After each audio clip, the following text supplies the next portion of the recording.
Follow the money. That's what I always say. You always follow the money. Yeah. This is Follow the Money with Mitch Moss and Paulie Howard on VSiN. Yes, follow the money. Here we are. The Moose is on the loose. Paulie Howard, Mark Malusis. Mitch is off. Back Friday. Big show coming up live from Circa Downtown, where it all goes down. Sirius XM Channel 158. We'll talk to Charch coming up in half an hour. He gets to Peacock after calling Olave most receiving 25-1. Best fantasy football punishments. He's got an incredible list. He's a Hall of Famer. He'll have a great rundown. We'll share some as well. Send him in, ftm@vsin.com. Sal Pal, live. He'll be on the Buffalo-Philadelphia game. His thoughts on that matchup and the Christmas Day slate. Tony Farmer, Last Man Standing pod. 10 left. Circa Survivor, 18.7 million up top. 5 people have to use an underdog tomorrow. We'll get his thoughts on hedging and what these guys are going to do. And Humans live from the Hawaii Bowl. We'll get an update on Hawaii and Cal, the only game in action. Mark, how you doing? Happy holidays, friend. Yeah, happy holidays, Paul. I mean, this is an honor. Be on with you, filling in for Mitch, doing the show with you guys, doing an amazing job. Loved you in the mornings, loved you in the afternoons, and it's great to hop on with aboard on a Christmas Eve. It's going to be a fun next 3 hours. You got it. Looking forward to it, Real and Fugazi as well. It's now official. Johnson is in. Mariota's out. All 3 home teams are going with a third-string quarterback. The Vikings also have a plethora of injuries as well. Dallas up to 8.5, total of 50.5. They are 14-1 to the over first half this season. Incredible. They have had their issues in the first quarter. But what do you think about laying 8.5 now against the journeyman vagabond no man Johnson? Dallas allowing 30 a game defensively, second most, and the worst pass defense in the league. Can the old man Johnson keep it close? Well, the concern you'd have, Washington's defense not particularly good either, right? Yep. And when you look at Dallas's defense, yes, they've struggled. They had a little bit of a run where they improved a little bit until that Detroit game on that Thursday night, Paulie. But, now it comes down to motivation when you have 2 teams that are playing for absolutely nothing. Johnson, at least is a journeyman third-string quarterback, right? He started a lot of games in the National Football League, right? So, he's been around for quite some time. And, that should be an defense he should be able to move the football on. The concern you have when you look at Washington's defense, they've been bad all season long. So if you're looking at, Dak and company, if they want to finish off this regular season with a little bit of authority, they should be able to move it. I mean, that's where it kind of the lean might be to the over in the game where you're going to get a ton of points. I don't think defenses are really going to stop either team, but I do think Dallas's offense is going to be more effective against Washington than vice versa. Now the question is, are you willing to lay the 8.5 and have that kind of trust in the Cowboys? Because, you could get killed by a little bit of a backdoor cover. Yep. Quinn on short rest, 2-8 straight up, and this year 0-4 ATS on short rest. The other thing is this could be a potential nightmare for props because you have bad quarterbacks going, bad teams, and then you have the blowout factor as well, which, do you sit Dak late in the game? How long does Bo Nix play? I mean, this is really tough for props because you could be looking at, Minnesota's got a ton of guys out too. You could be looking at several blowouts here. Yeah, and this is not the way that Goodell drew it up on Christmas Day with these matchups when they originally envisioned it, right? I mean, you get to the night game in Kansas City. I mean, They announced that they're moving. They're building a $3 billion stadium. There's no Mahomes. They're on their third-string quarterback. They just lost to the Tennessee Titans. It's Christmas night, and there's not going to be a lot of people there, right? And then you have the Broncos who are laying 13.5 in that game. But fair point, Paulie, man. You mentioned about the props, especially when you get – and you're talking about third-string quarterbacks in terms of where do they have a rhythm, where do they have trust, where are they going with the football, and that's where it might be a little bit of a minefield if you get into the prop market when you look at any of these 3 games. Yes, Dak has owned Washington as well, 11-3 ATS run. Lamb is sitting there at 80 yards at DraftKings. Pickens as well. There's some fun stuff on Caesars where you can do 10, 20 yards each quarter, 200 different ways to bet the games. You can get involved with McLaurin as well with some of that stuff, and we'll run it down later in the show with all these creative props as the books are doing a good job as you have to be with some of these tough matchups. Detroit 7.5 and 43.5 against the Vikings and Brosmer. Hawkinson out, Mason out. Detroit still alive, but they have to win out, and Green Bay has to lose out. He was pathetic against Seattle. He was, they slowed the game down and milk clock in relief of McCarthy in the win against the god-awful Giants. Can you get the rushing attack going That concerns me with all these injuries on the offensive line. Detroit up to 7.5. Do you think they show up and fight for Campbell? Yeah, I think they do. I mean, honestly, and I think you saw that a little bit last week in what was a tough loss late against the Pittsburgh Steelers. Steelers were by far the better team. The stunning nature of that game was the fact that the Steelers were able to slow down the Lions' ground attack, Paulie. But the interior of that offensive line for Detroit has been an issue all season long, right? That's why Frank Ragnow tried to make a comeback, obviously failed the physical after retiring during the course of the offseason. So the center and two guards and that Detroit's offensive line. Now, Gibbs is a guy that doesn't need all that much, but he was held to 2 yards rushing, I believe, against the Pittsburgh Steelers on 7 rush attempts. I mean, it was unbelievable what Pittsburgh was able to do. Listen, I love Brian Flores as a defensive coordinator, and he has worked wonders this year with that Vikings defense. He really has. And they're missing guys like Grenard that they did last week, the starting safety against one of their starting safeties as well against the New York Giants. The concern, though, you have for Minnesota is when you look at quarterback play, Brosmer, what exactly are you going to get? Mm-hmm. I think Detroit, I think timing is important when you look at this matchup. Detroit goes into that game thinking, knowing that they're still alive, right? Knowing that, that they've got something to play for. So therefore, you got the third string quarterback in Brosmer in there. I don't have a completely utter trust with him. I respect the Vikings defense. I just don't think they're going to be a hold up enough. I'd be more comfortable laying it than taking it. So if we have blowouts and these dogs are forced to play catch up for much of the game, what do you think of Johnson at 18-1 and Oladokin at like 22-1 for most passing yards on the day? Would you take a nibble?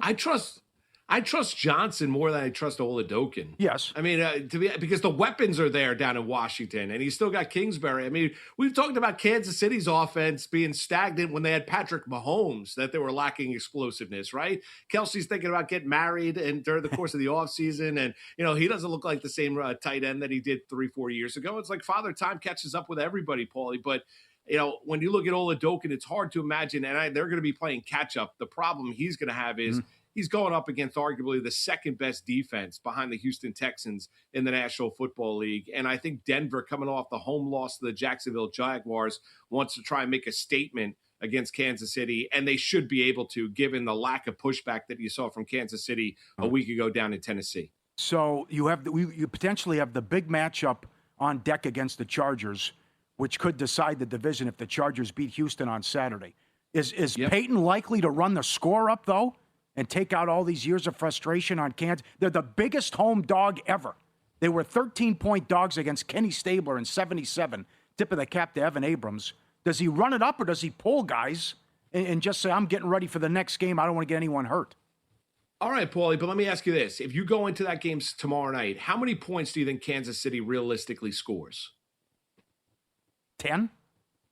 10, right? Yeah. So could you envision Denver going out there, putting up, 27, 30 points? I mean, even if they call off the dogs in the fourth quarter, like that's the other aspect. I'm not saying that he's going to run it up and score 40 points, but they could win this game and easily cover the 13.5 and still, score 28, 31 points, 34 points, whatever it might be. They might get 2 defensive touchdowns tomorrow night out at Arrowhead. I mean, anything is on the table when you look at this game because there's a lack of motivation when you look at Kansas City. They're on a third-string quarterback. You look at this team, and I was really they said all the right things going into the Tennessee game, but actions speak louder than words. And then you saw their performance against the Tennessee Titans, and they didn't really have much pushback. Now, they got embarrassed by Tennessee. Do they have more pushback, national TV audience, Christmas night at Arrowhead? Potentially, but still, then you talk about the lack of ability, especially at the most important position.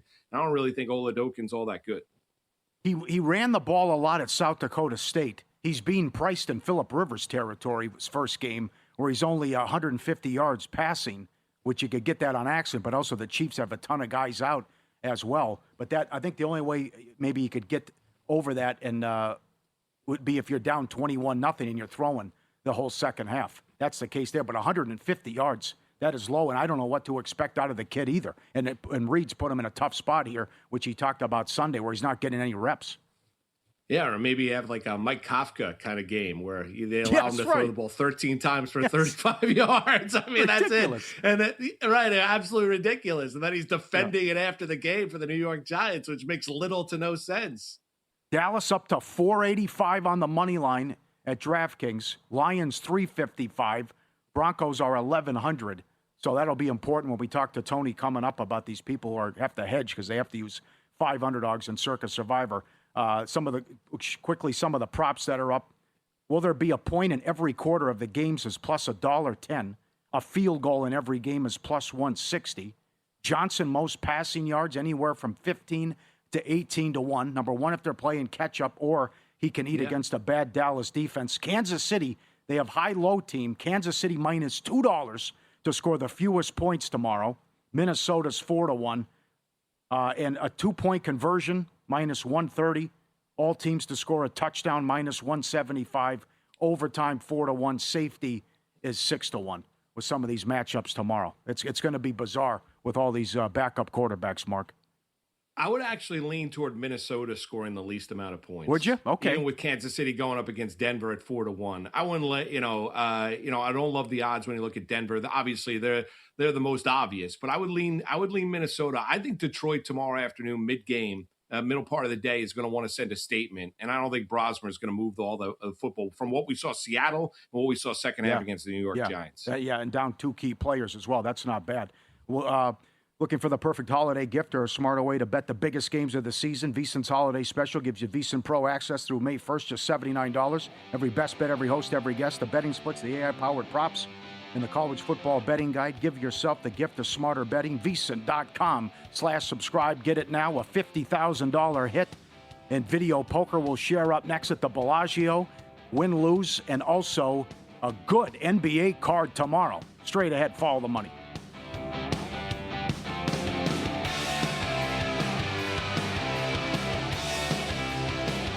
So you're listening to this podcast because you want an edge. But what if I told you you're only halfway there? You've got the mindset. Now it's time to get the toolkit to match. Here's the thing. Pro bettors spend thousands on data and tools, but what they don't want you to know is you can get the same edge for a fraction of the cost with VSiN Pro. With VSiN Pro, you get access to expert picks, public betting data, prop projections, powerful tools, analytics, and more. Tap the link in the description and see why thousands of bettors are already using VSiN Pro to cash more bets.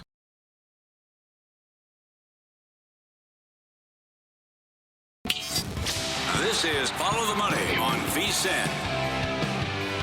We'll talk to Sal Pal coming up in 20 minutes, half an hour rather. He's with the Bills and the Eagles game coming up. His thoughts on the Christmas Day tripleheader. It's our weekly visit with Hall of Famer Paul Charchian. Incredible job last week. Follow him on X. Olave most receiving yards, and ladder Olave as well, as he had a huge game in the win, and also recommended Chuck Offensive Rookie of the Year. Great job, my friend. That was an unbelievable call. Thank you. Which was 25 Appreciate to 1. that. Good job. 25 to 1. Yeah, that was even better than really hoped. And the Shuck thing is fascinating now because at this time last week, we were talking about Shuck to win Rookie of the Year. Depending on where you're looking, he was coming in at 14 to 1 or all the way up to 25 to 1 at this time last week. Now, Tyler Shuck, a week later, we're looking at 3 to 1, 4 to 1, 5 to 1 on Tyler Shuck. There's, we talked last week and we won't repeat it all today, but there's a real avenue for him to win Rookie of the Year here. And it's not too late. And the Travion Henderson concussion really opens up a pathway for him. And that was, we don't want injury on anybody. We never happy for injury, but boy, does that open up an avenue for Tyler Shuck to go win Rookie of the Year. Absolutely. Before we get to the props in the Vikings game, what does this mean next year with the timing of the McCarthy injury? So, all right. I mean, McCarthy is really putting the Vikings in a bind here. So, obviously got hurt for 2 different stints during the season, played very poorly early on. Last few games better to the point where there's hope for McCarthy, and then gets the hairline fracture in his hand, and he's gone again. I mean, for the Vikings going into this season, many people accepted the fact that this was not going to be another 14-win season because you had to onboard J.J. McCarthy. But you really wanted to get to the end of the year and know what you had in J.J. McCarthy. Was he your quarterback going forward or not? I don't think anybody's going to have the answer to this. He's not playing tomorrow. Very good chance he does not play in the final game either. And if that happens with McCarthy, and even if he does play on the broken hand, you've got a built-in question about, if he doesn't look good, it was the hand. So the Vikings are going to enter this offseason really unsure with what they have with J.J. McCarthy, in my opinion. about 8 times out of 10. If you don't know you have the guy, you don't have the guy. But the most teams tend to give it another year and see what they got through one more year. And I think the Vikings are headed into offseason where they are really in a no man's land at the quarterback position, unless something changes here and we get a lot more firm data points on J.J. McCarthy. Okay. Yeah, and Paul, kind of a no man's land when you look at that NFC North as well. I mean, because Bears are on the uptick. You got the Lions, who obviously are looking to bounce back should they miss the playoffs this year. And you've got the Green Bay Packers as well, who are not going anywhere either. So Minnesota spent a lot of money on that roster this year. And now you've got big time questions on the quarterback and going into a fascinating offseason for O'Connell Company. Yeah, and Mark, you mentioned all the money they spent. This team's $35 million over the cap next year. You can do some things around that, but this is not going to be an offseason where the Vikings can have an opportunity to invest a lot of money in free agency. And yeah, the NFC North, it's brutal. Vikings defense, absolutely playoff caliber. This is the first team since 1988 to not allow a passing touchdown in 6 straight games. Brian Flores has been fantastic. It is a loss. It's really unfortunate that the Vikings can't roll into the playoffs with the defense they've got this year, the way that they've played. You've got, it's a playoff and maybe even a Super Bowl caliber defense, but obviously the offense and the quarterback position held back this season, and it's going to be all for naught this year in Minnesota. Great stat. So you saw Detroit couldn't get anything going on the ground against Pittsburgh. What do you want to do with Gibbs props? All right, well, we've got a remarkable angle with Jahmyr Gibbs, but it's going to take some nads of steel. We're going to look at the under 4.5 receptions, the under 35.5 receiving yards. And, betting unders with Jahmyr Gibbs, it's like the ultimate wet blanket move. I don't want to be the wet blanket because he's amazing. And who doesn't want to cheer for Jahmyr Gibbs? But wait till you hear these stats for Jahmyr Gibbs and the under on receptions, the under on receiving yards. The Vikings are the best defense against pass catching runners. Minnesota is the only defense that has not allowed a running back score through the air all year. Minnesota ranks number 1 in yards allowed to runners through the air. They rank number 2 in receptions allowed to runners. Let's talk specifically about the 2 Gibbs lines, under 4.5 receptions. Novak has had 5 receptions against Minnesota in 11 straight games. And that includes Gibbs himself in the earlier matchup, who caught 3 passes in the earlier matchup. For the season, Gibbs has gone under 4.5 receptions 9 different times. 9 times. And his receiving usage has been on an uptick a little bit lately since Sam Laporta's injury. Nevertheless, I like the under on receptions. Let's talk about the 35.5 receiving yards. Novak has hit 36 receiving yards against Minnesota all year. He would have to become the first to do that. And what's more, going back to last year, Novak has topped 36 receiving yards against Minnesota in 26 straight games. Come on. It's an amazing stat. Insane. Why is this line so high? Now, I'll grant you this. The last player to go to 36 yards against Minnesota was Jahmyr Gibbs, week 7 of last year. Nevertheless, 26 straight games. I mean, all the trends here say Jahmyr Gibbs, under 4.5 receptions, under 35.5 receiving yards. You always come heavy. That's awesome.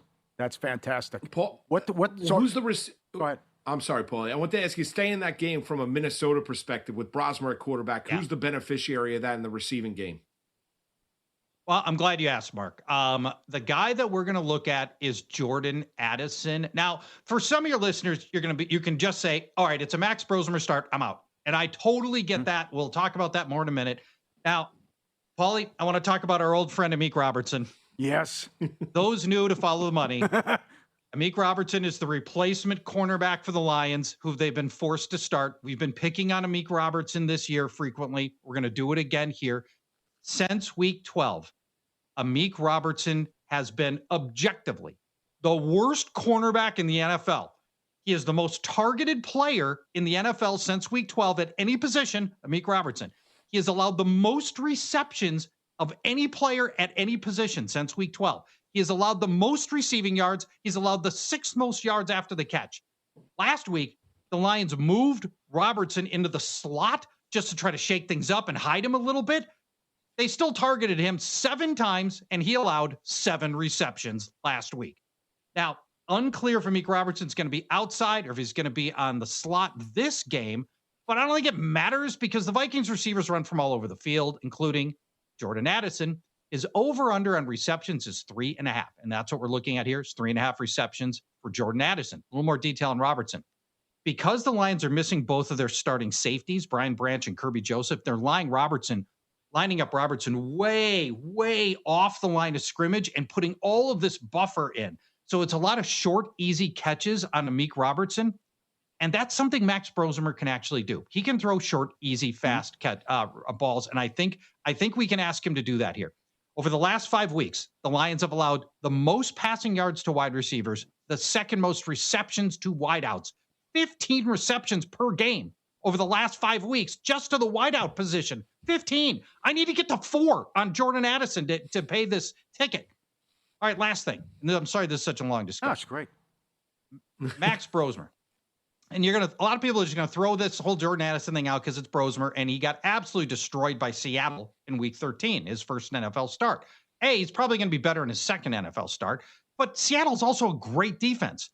Last week, after J.J. McCarthy went out, Max Brosmer came in, went 7 of 9, and looked capable doing it. Detroit, the secondary is so bad for all the reasons I already told you. This is the easiest secondary Max Brosmer is going to face. A lot easier in Seattle, easier than the Giants last week. Over the last 5 games, Detroit allowing the most passing yards, second most passing touchdowns. So, last thing I'll mention, Max Brosmer, when he had that start against Seattle, he threw to Jordan Addison 10 times in the game. All we got to do is get to 4 receptions for Jordan Addison. A-plus breakdown. 30 seconds. Why Rodriguez anytime touchdown? Rodriguez anytime touchdown because there's a good chance Cowboys are going to be without Quinnen Williams. He's trying to clear the concussion protocol. Did not clear it today. We'll obviously have to watch through tomorrow. Rodriguez, a 60% carry share in his last 2 full games. And Rodriguez has got at least 1 carry from inside the 5 in 6 consecutive games. He's the undisputed goal line back for Washington. Meanwhile, last 3 games for Dallas, they've given up 6 rushing touchdowns. No Marcus Mariota could possibly steal some of the close goal line work. I like Chris Rodriguez, anytime touchdown, plus 145. 2 is 11-1. That's not bad either. That is in play here. Not bad. That is absolutely in play. All right, excellent. Yeah. All right, send them in, ftm@vsin.com. Tweet at us as well, Paulie Howard, Mark Malusis. I can't wait for this up next. He's a Hall of Famer. He's been doing this a long, long time. I'll do a couple, but he's going to have a top 3, top 5 list. Best or worst, however you want to look at it. Fantasy football punishments. These are incredible what people have come up with. That's next on Follow the Money. VSiN, the Sports Betting Network, Sirius XM Channel 158, live from Circa Downtown.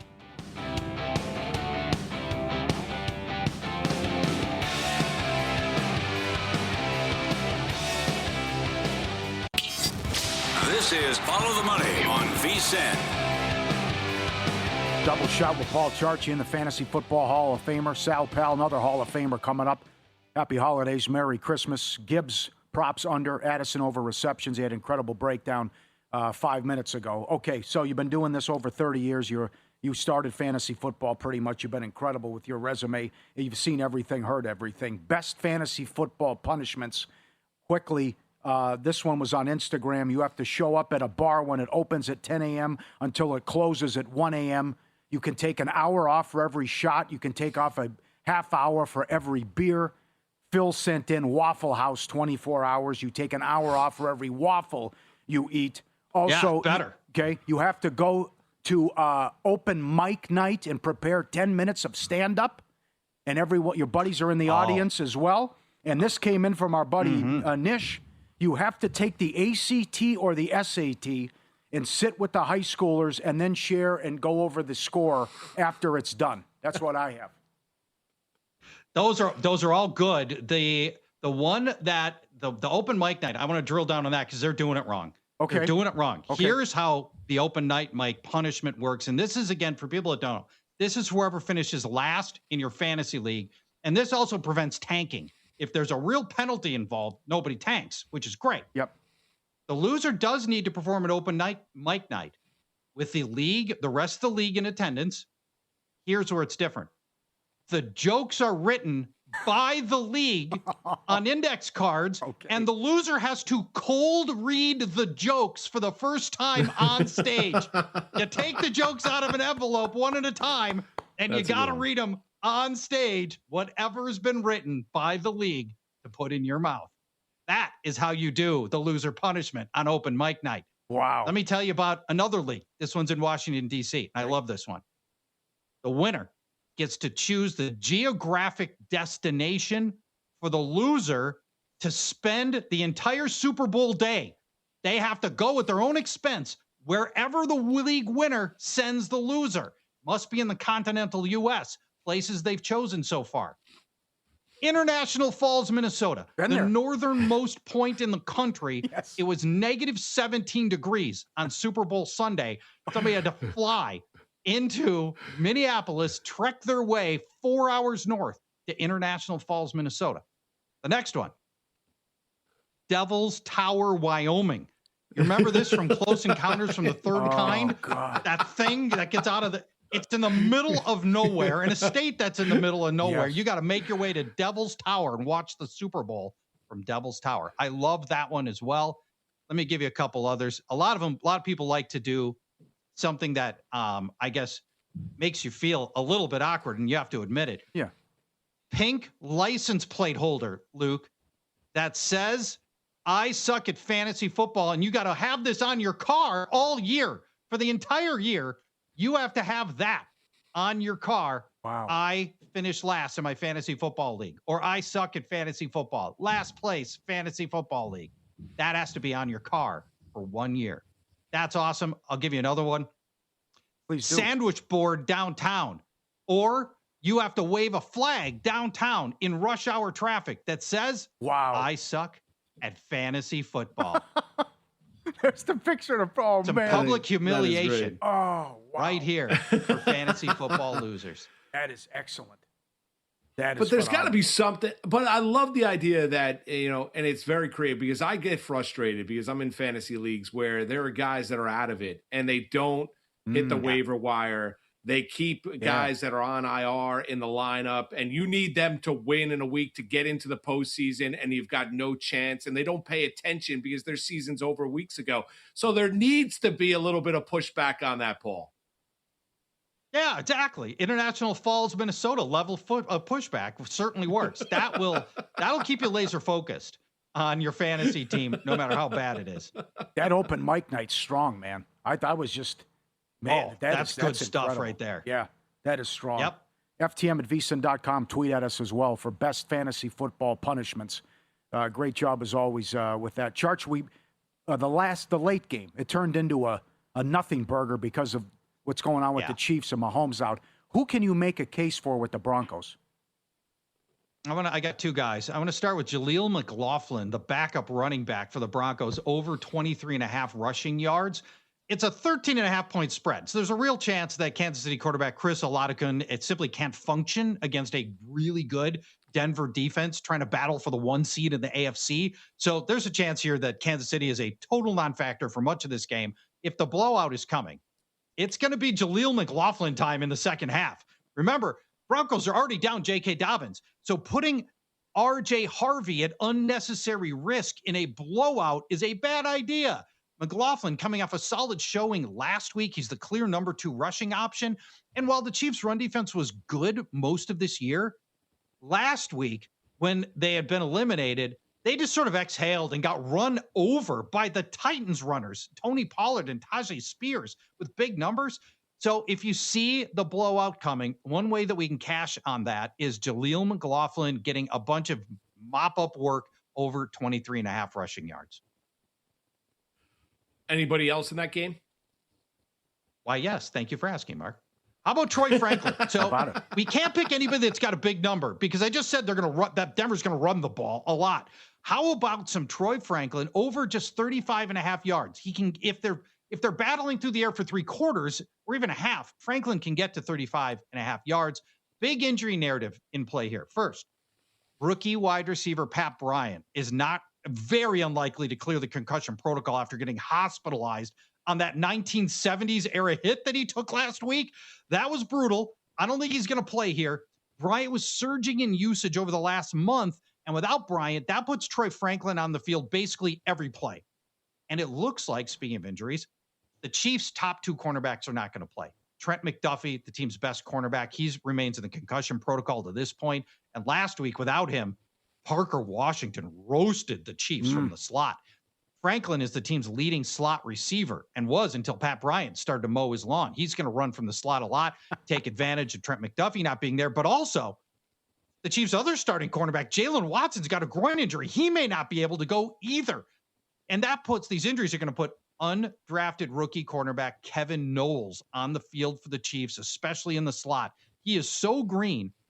He has seen 9 NFL targets in his life. That's it. So he could be targeted a ton. And again, I think Troy Franklin would be the obvious guy running a lot from the slot. He would be the beneficiary here. We just need him to go over 35.5 receiving yards. So that is our 2 angles in the late game. Troy Franklin over 35.5 receiving yards. Jaleel McLaughlin over 23.5 rushing yards. Another great appearance as always. Thanks for doing this on Christmas Eve. Happy holidays. We'll talk to you next week, I hope. And a great call on Olave, and let's get there with Rodriguez. Take care, my friend. Thank you. This has been a ton of fun. Merry Christmas to you, Mark, and all of our listeners and viewers as well. We'll talk to you in a week. Bye-bye. All right. You're phenomenal. Thanks, Paul Charchian. That was great. What a breakdown. Bowers out for the year. Fields out for the year. Glenn said the Jets have a plan to the fan base. Trust us.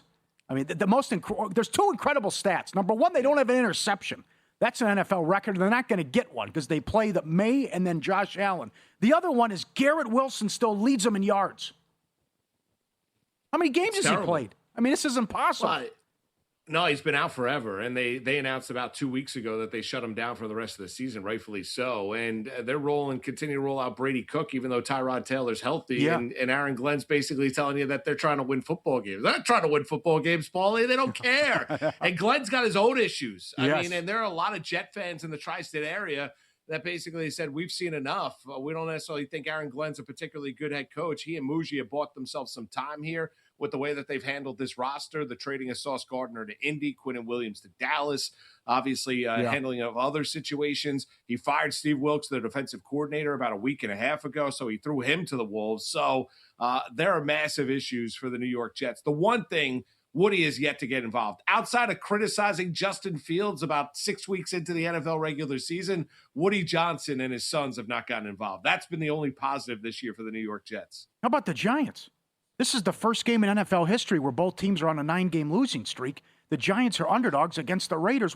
I couldn't believe what I was watching last week. They didn't throw the ball till late in the first half.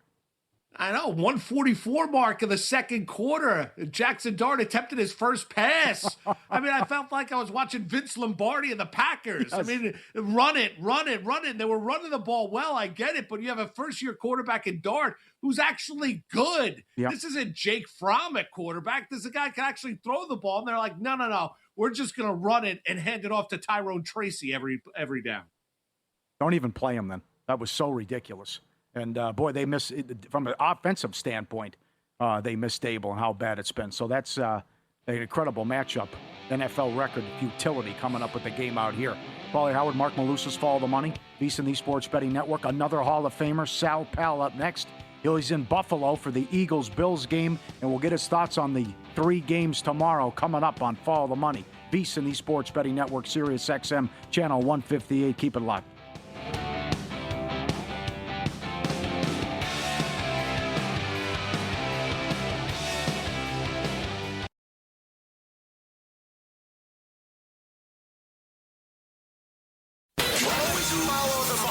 That's what I always say. You always follow the money. Yeah. This is Follow the Money with Mitch Moss and Paulie Howard on VSiN. Paulie Howard, Mark Malusis, Merry Christmas, Happy Holidays. Follow the Money, big show coming up. Tony Farmer in half an hour, Last Man Standing podcast. $18.7 million on the line with the biggest football contest in the world. What's going to happen tomorrow? You have to play one of the 3 games, and only 5 people have Dallas available. We'll break it down with Tony coming up. Always at this time, it's the Hall of Famer, Vito's son, Sal Palantonio, our guest, the real deal. Vito's son. Great to talk to you. Happy holidays. Merry Christmas to you and yours. How are you, Sal Pal? Paulie, I'm doing good. And Paulie and Mark and everybody at Follow the Money and all the listeners on VSiN on Sirius XM. Happy holidays. Merry Christmas. Thanks for listening every week at 5 o'clock. I love being on with you guys. It's my favorite part of the week. We have breaking news. I appreciate that. We love you. Breaking news. I can't believe this. You're telling me they flipped the script on you again and ravioli is being served tomorrow? Yes, it is. I need Adam Schefter on the line. Absolutely. Breaking news. We went with the raviolis in Thanksgiving, and so we're doubling up. We're doubling up. We got the raviolis. My daughter's stopping on Arthur Avenue, picked up 3 dozen raviolis, bringing them over to the house. So we're looking forward to it.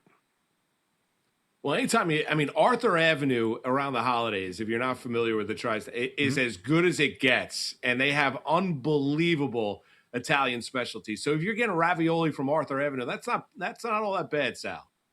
Yeah, it's pretty good. You know, when I was growing up on Long Island, we used to go to a place called Umberto's on New High Park Road, which was unbelievable. And then, of course, down in the Philly area, we go to 9th Street, and you can't beat it. But I would have to say Arthur Avenue is, the Italians up in the Bronx. That's where my grandpa Nick had his bar in the 50s. So that's always going to have a soft spot in my heart for sure. That's excellent. Phenomenal. Well, let's start with the games tomorrow. Well, this is the story of the day, Sal. We have 3 third-string quarterbacks going. Can Josh Johnson do enough against this bad Dallas defense to keep it close? Cowboys up to 8.5 now. Yeah, I don't think so. I don't. I think the Cowboys are going to roll in this game. What I saw from Josh Johnson last week and what I've seen from him in his career, it's a reason why he's bounced around the league. Nothing against the young man. He's an NFL player. I get it.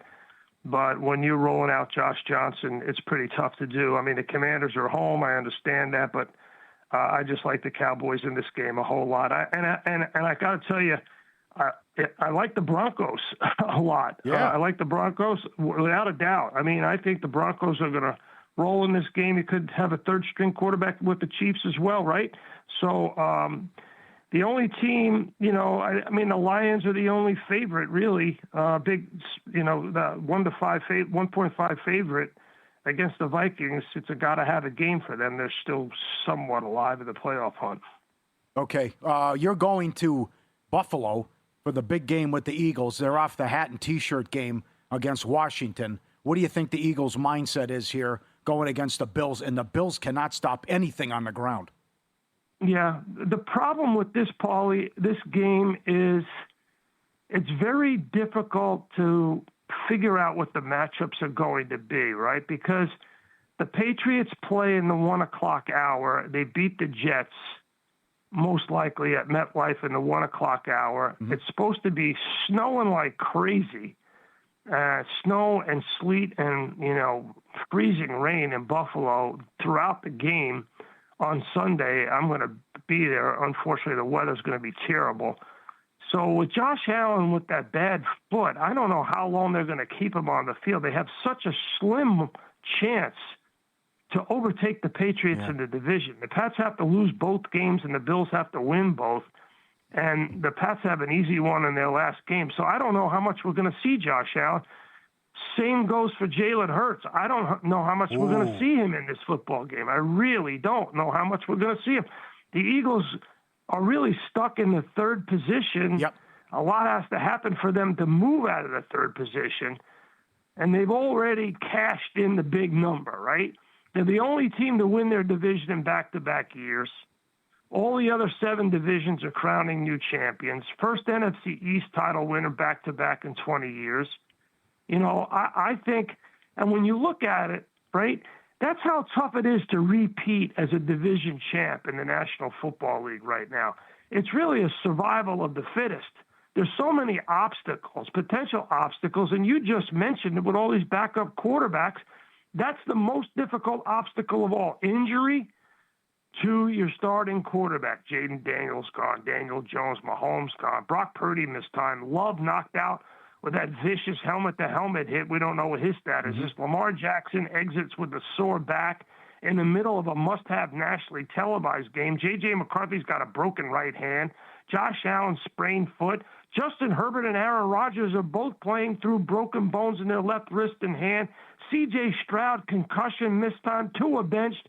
I mean, really, the best ticket in the postseason is having your quarterback upright. I mean, that's the big thing. So if you got Josh Allen coming off a sprayed foot and you're going to have bad weather, how much are we going to see these two quarterbacks in this game? I don't know. That's great information. Sal, what's your I'm curious about when you look at overall, when you look at Philadelphia, what's your overall take about where this Eagle team is right now as they get set to get themselves back into the postseason 3 weeks from now? Well, Mark, there's an old saying that Bill Parcells told me when I first started covering the league back in 1995. He said, your strengths get you into the postseason. Your weaknesses get you eliminated from the postseason. Great line. Once you get in.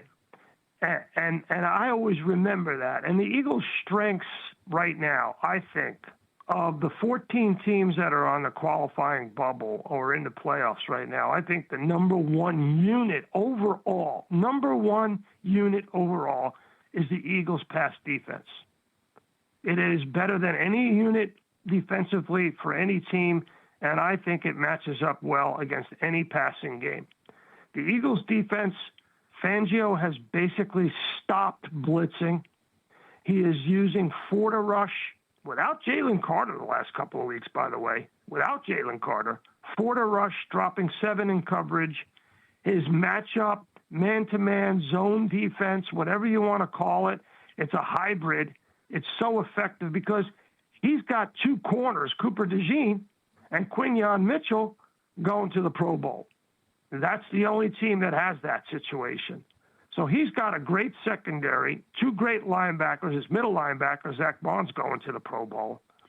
Jalen Carter's going to the Pro Bowl. Jordan Davis should be in the Pro Bowl. So I think the Eagles' pass defense matches up against everybody. That's their strength. What is their weakness? It's their passing game. It's too unpredictable right now. It's too inconsistent.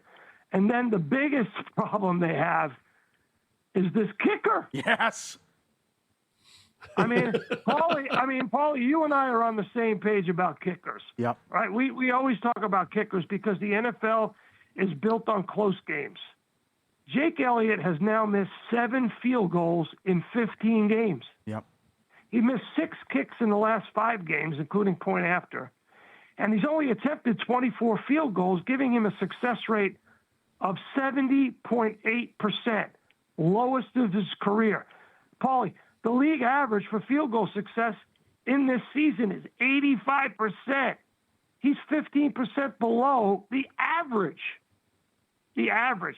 He's currently 33rd most accurate of the kickers in a league with 32 teams. Oh, Mono. Is that why Sirianni went for 2? Well, I don't know. I can't, it's really hard to decipher what he was saying there. I mean, you could see mathematically going for 2 was the smart play if the game was close.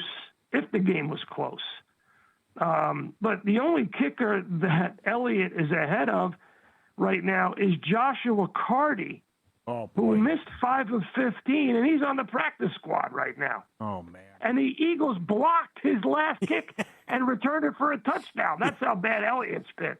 So they got to figure out the Elliott situation. They don't, whether he went for 2 there or not, based on a no confidence vote in the kicker, or whether, I don't think he was trying to run up the score. That's not Nick Sirianni. Nick Sirianni's the son of a coach. He's not interested in running up the score. That's silly. That's just not his personality. It's not. Yeah. And by the way, they have no right to complain about what Nick Sirianni is doing.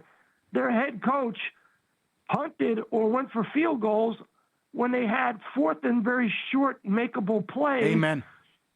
And how many wins they got, Paulie? How many wins they got? They got 4 wins. What are you doing? Come on.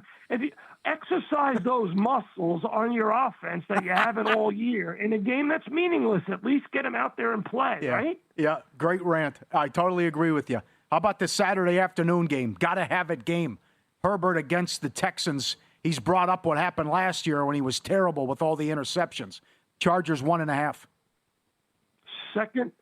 Second best unit on the field right now, anywhere in the league, is the Texans' defense overall and their pass rush. I love the Texans in this game. Love the Texans in this game. Oh, really? All right. Yes. All right. Happy holidays. Merry Christmas to you and yours. We'll talk to you next week. You enjoy it and eat that lasagna and have a little room for cannoli too, pal. Hey, listen, Paulie, you're the best. Mark, nice talking to you. Thanks for having me on the show. Happy holidays to everybody at VSiN and all the listeners out there. I really, it's really a privilege to be on this show every week. It really is. Thank you, sir. Means a lot. Sal, pal. The genuine article.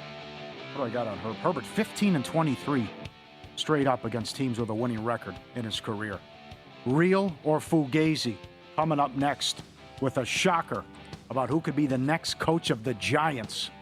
Follow the money, VSiN, the Sports Betting Network.